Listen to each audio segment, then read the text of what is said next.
I wasn't just a Trump supporter. I was a true believer. I was one of his closest advisors. The Trump family became my family. I spent Easter, Thanksgiving, Christmas, and New Year's all at Mar-a-Lago. I saw him when the cameras were off. Behind closed doors, Trump mocks his supporters. He calls them basement dwellers. On a hospital visit one time when people were dying in the ICU, he was mad that the cameras were not watching him.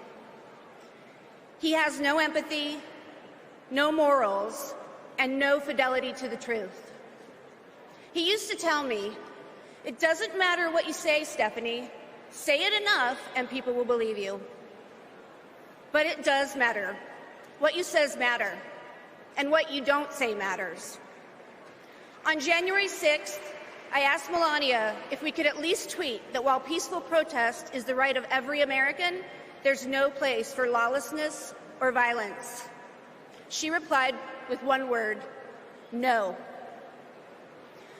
I became the first senior staffer to resign that day. I couldn't be part of the insanity any longer. When I was press secretary, I got skewered for never holding a White House briefing. It's because, unlike my boss, I never wanted to stand at that podium and lie. Now here I am, behind a podium, advocating for a Democrat. And that's because I love my country more than my party. Kamala Harris tells the truth. She respects the American people, and she has my vote. Let me tell you about the Kamala Harris I know. She is legitimately a joyful, optimistic leader. She cares about policy, yes, but she also cares about people and how that policy affects real people, not just the members of Mar-a-Lago. And you know what else? Kamala Harris, she likes dogs. And my dog, Cha-Cha, likes her. Dogs are good judges of character. So are cats. We cannot elect a president who does not like dogs or hangs around with people who shoot them. Now, let's be serious. Donald Trump and his minions call Kamala a communist. I know communism. I fled communism from Nicaragua when I was 8 years old. I don't take it lightly. And let me tell you what communist dictators do. And it's never just for one day. They attack the free press. They call them the enemy of the people, like Ortega does in Nicaragua. They put their unqualified relatives in cushy government jobs so they can get rich of their positions, like the Castros do in Cuba. And they refuse to accept legitimate elections when they lose and call for violence to stay in power, like Maduro is doing right now in Venezuela. Now, you tell me something. Do any of those things sound familiar? Is there anybody running for president who reminds you of that? And I know one thing, it's not Kamala Harris. That is not the America we love. It's not the land of freedom we treasure.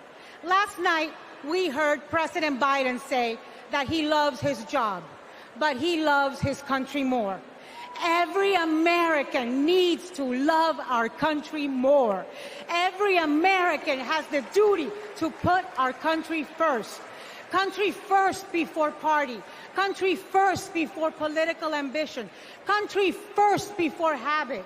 And in this election, putting country first means one thing and one thing only: voting for Kamala Harris. And that is what this night is about. That is what we're going to talk about tonight. So you know what? Let's get it started. Let's get this fiesta going. Good evening. I have a confession to make. I'm a lifelong Republican. So I feel a little out of place tonight, but I feel more at home here than in today's Republican Party. The grand old party has been kidnapped by extremists and devolved into a cult, the cult of Donald Trump. Trump doesn't know the first thing about public service. Like a child, he acts purely out of self-interest. We all need an adult in the White House, and we've seen what happens when we don't have one. Trump made a lot of lofty promises: unlimited economic growth, American manufacturing reborn, a secure border. Turns out Donald Trump was all talk. He wanted our votes, but he couldn't deliver a thing. But these days, my city of Mesa, Arizona is on the move. I'm going to ribbon cuttings every single week, all because Joe Biden and Kamala Harris reached across the aisle and they delivered for my conservative community and countless more across the country. My hero, John McCain, taught us to put country over party. And that's how Vice President Harris and Governor Walz will lead too. I have an urgent message for the majority of Americans who, like me, are in the political middle. John McCain's Republican Party is gone, and we don't owe a damn thing to what's been left behind. So let's turn the page. Let's put country first. Let's put adults in the room where our country deserves. Thank you. Good evening. Good evening. I bring greetings from the great state of Georgia. So let's get the hard part out of the way. I am a Republican. But tonight, I stand here as an American.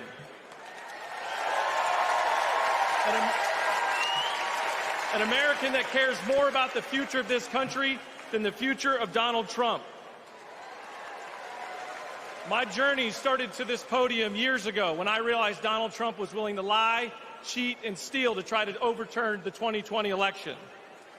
I realized Trump was a direct threat to democracy, and his actions disqualified him from ever stepping foot into the Oval Office again.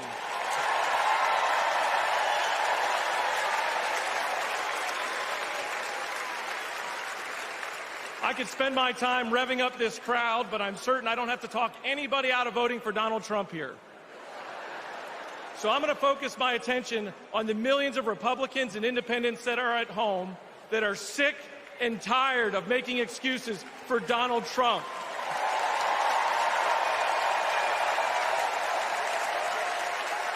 If Republicans are being intellectually honest with ourselves, our party is not civil or conservative. It's chaotic and crazy, and the only thing left to do is dump Trump.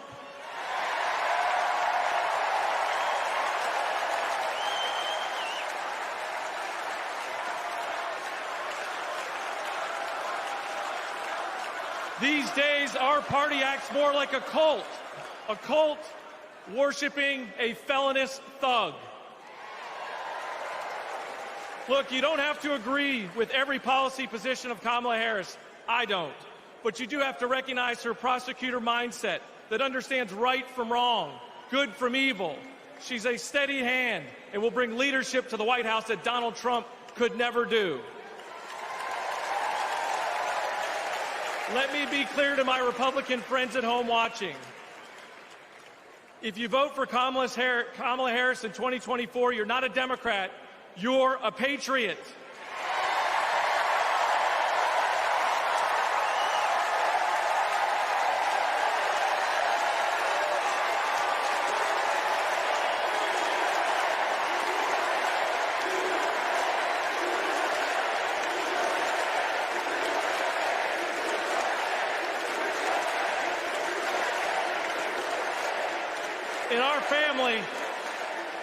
In our family, my wife Brooke and I are raising 3 boys, and we have a family motto.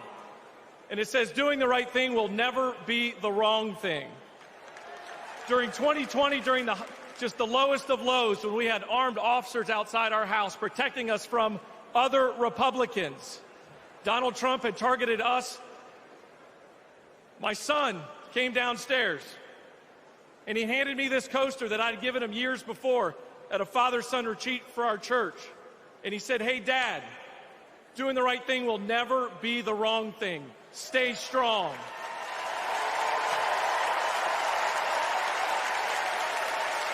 To my fellow Republicans at home that want to pivot back towards policy, empathy, and tone, you know the right thing to do. Now let's have the courage to do it in November. Thank you, and God bless you. Thank you, thank you, thank you. I'm Adam Kinzinger, and I am proud to be in the trenches with you as part of this sometimes awkward alliance that we have to defend truth, defend democracy, and decency. I was just a kid when I was drawn to the party of Ronald Reagan, to his vision of a strong America, the shining city on a hill. I was a Republican for 12 years in Congress, and I still hold on to the label. I never thought I'd be here, but listen, you never thought you'd see me here, did you? But I've learned something about the Democratic Party, and I want to let my fellow Republicans in on the secret. The Democrats are as patriotic as us.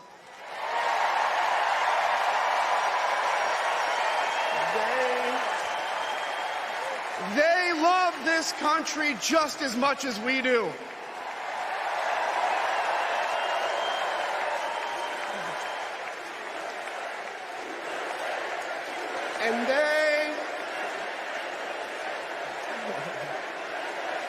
And they are as eager to defend American values at home and abroad as we conservatives have ever been.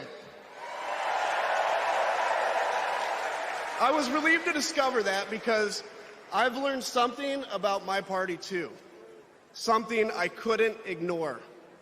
The Republican Party is no longer conservative.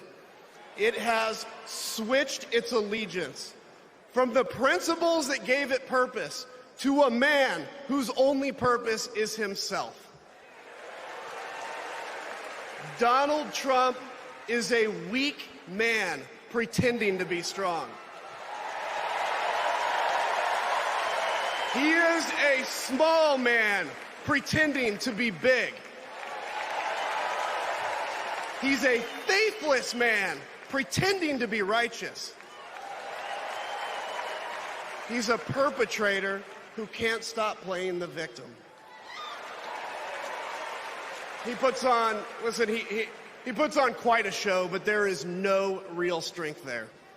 As a conservative and a veteran, I believe true strength lies in defending the vulnerable. It's in protecting your family. It's in standing up for our Constitution and our democracy.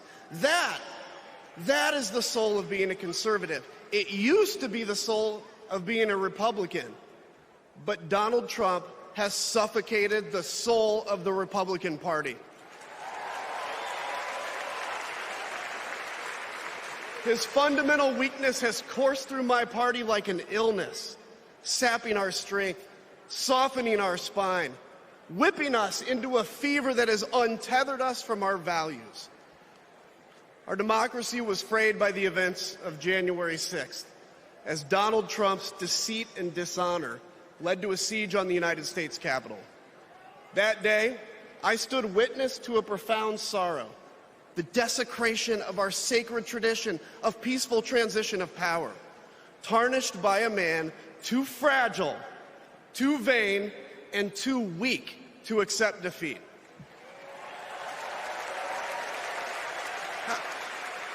How can a party claim to be patriotic if it idolizes a man who tried to overthrow a free and fair election? How can a party claim to stand for liberty if it sees a fight for freedom in Ukraine, an attack pitting tyranny against democracy, a challenge to everything our nation claims to be, and it retreats, it equivocates, It nominates a man who is weirdly obsessed with Putin. And his running mate who said, quote, "I don't care what happens in Ukraine." Yeah, and he wants to be vice president. Yeah. How can a party claim to be conservative when it tarnishes the gifts that our forebears fought for? Men like my grandfather, who served in World War II, who believed in a cause bigger than himself, and he risked his life for it behind enemy lines. To preserve American democracy, his generation found the courage to face down armies. Listen, all we're asked to do is to summon the courage to stand up to one weak man.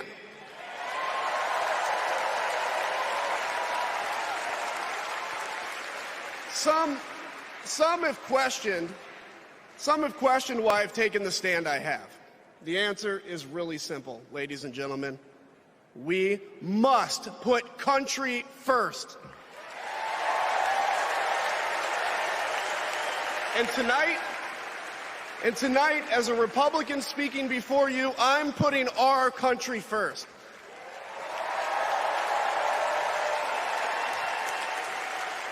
Because the fact is, I do belong here. I know Kamala Harris shares my allegiance to the rule of law, the Constitution, and democracy.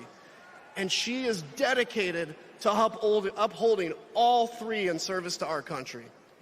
Whatever policies we disagree on pale in comparison with those fundamental matters of principle, of decency, and of fidelity to this nation.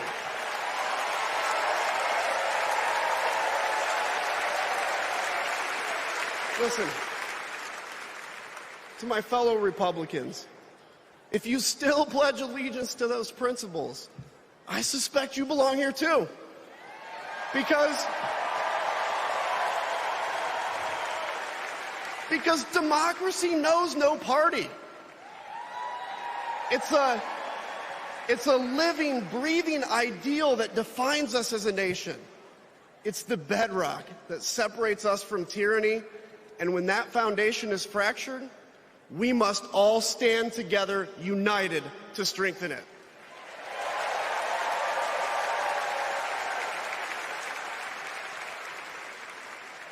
If you think those principles are worth defending, then I urge you, make the right choice.